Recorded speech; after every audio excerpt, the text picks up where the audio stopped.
So today I want to talk about my journey to the NBA. Y'all get relaxed, take a seat back, and really get ready for this message because I got some good stuff for y'all. So first and foremost, I've always been an underdog my whole life, but I'm a firm believer in underdogs turning to legends. You feel what I'm saying? Um, I've mentioned kind of before that I never really played AAU. I didn't play on a circuit team. I didn't have connections, this, that, and the fourth. But I've always had belief in self, and I've always had belief in God. Through my journey in high school, I'll skip from middle school. In high school, I didn't play. I played maybe a year and a half at a school called Charles F. Brush High School in South Euclid, Ohio, where I ended up transferring to a school called Charles Herbert Flowers High School in Maryland. And I got there, I was always the hardest worker. I always did everything I needed to do, but it just didn't translate here.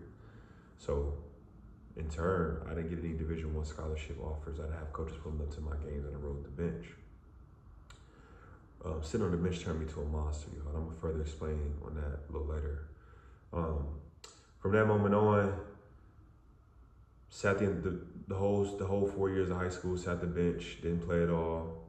Had coaches telling me, "Oh yeah, I'm gonna help you get into school, help you get into school." Didn't help me get into school.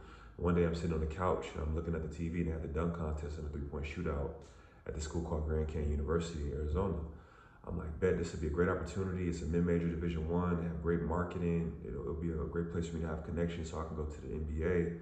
Da-da-da-da. Didn't work out. Tried out several times, 3 years in a row, didn't make it.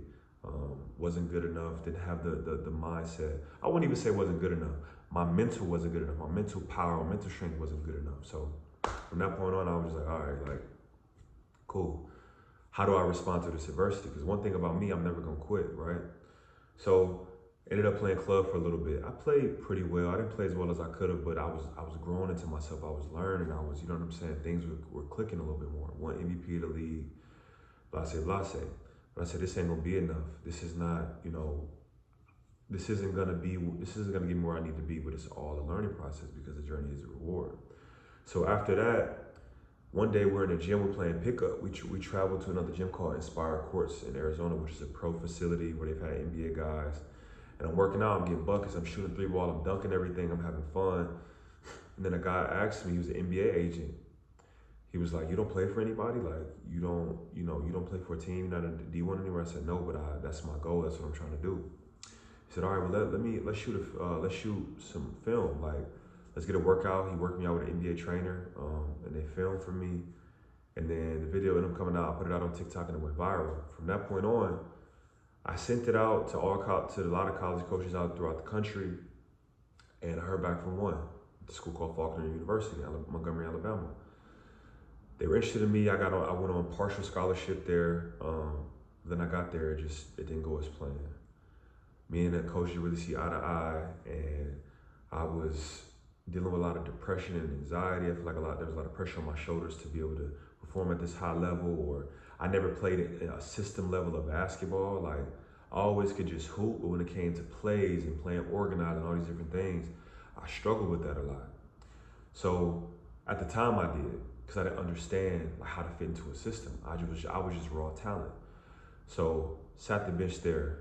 My credits were messed up in college from transfer from the other school, put me in thousands of dollars worth of debt, blase, blase. As I sat the bench there, I was like, you know what? I can't stay here. This ain't for me. It's only killing me. It's killing my confidence. It's killing everything that I've ever worked for. I didn't understand my worth. I didn't understand what I was doing. So on and so forth. I ended up transferring. I ended up leaving the school completely without finishing my degree. And from that moment on, I was like, you know what? I'm still not giving up this basketball. So then I moved back to Arizona. They were having a TBL team out here, which is a semi-pro league. For those who don't know, it's a place where you can get exposure, you can get film and build your resume. And they had two guys who have played in the TBL and then played in the G League and in the league. Well, one of the guys plays in the league, but the other guy, not in the league right now.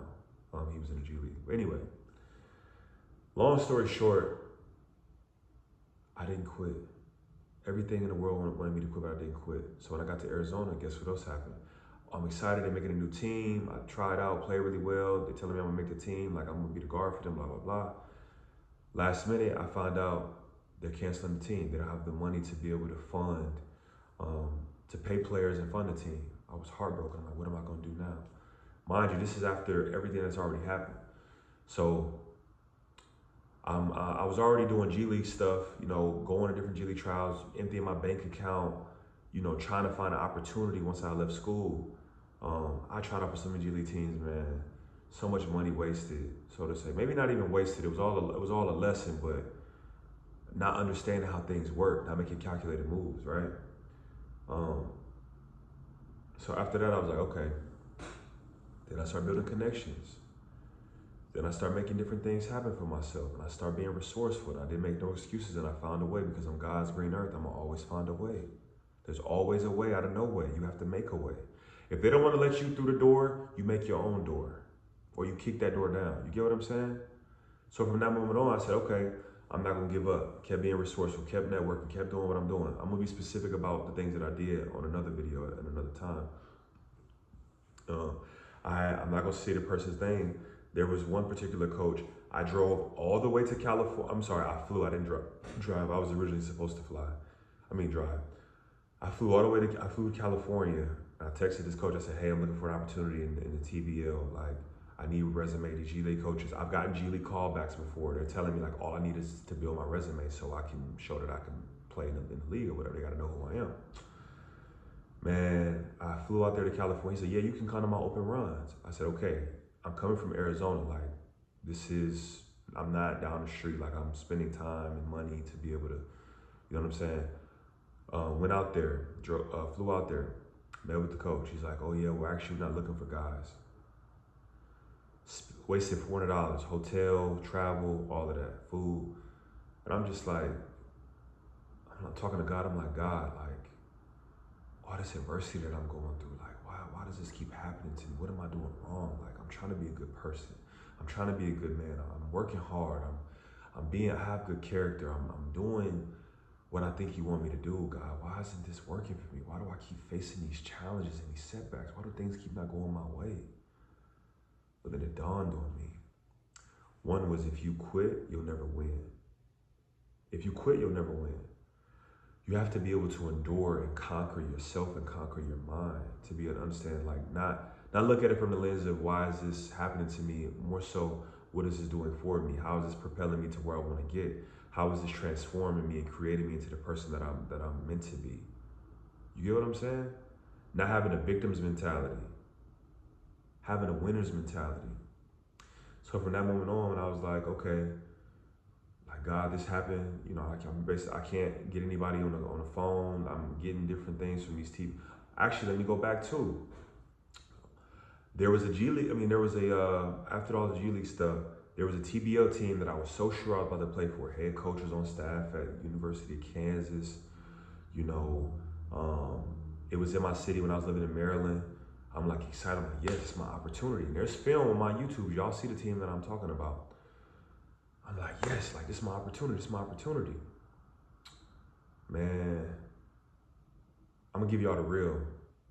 There were guys that made the team that wasn't even at training camp, that weren't really at trials. They probably showed up to like the last one just so it could look like they were there.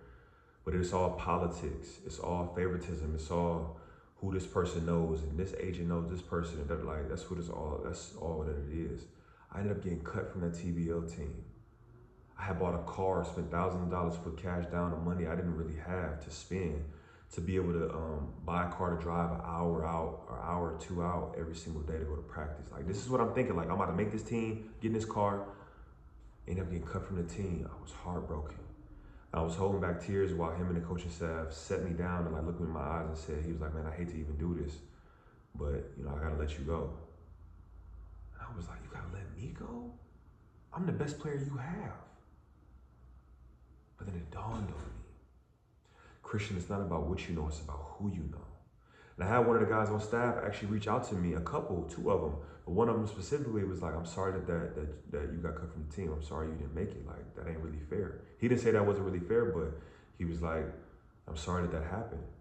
Because he know I deserved it. He know I performed at the level to be able to, you know what I'm saying? But it's all divine timing. And if you quit and if you give up and if you are so hard on yourself and if you stop believing in yourself when adversity comes, you'll never make it. I'm telling you, you'll never make it. The adversity that you're going through is building you into the person that you're meant to become, to withstand everything. So when I'm in the NBA, it's going to be because I endured. And that's the message for today.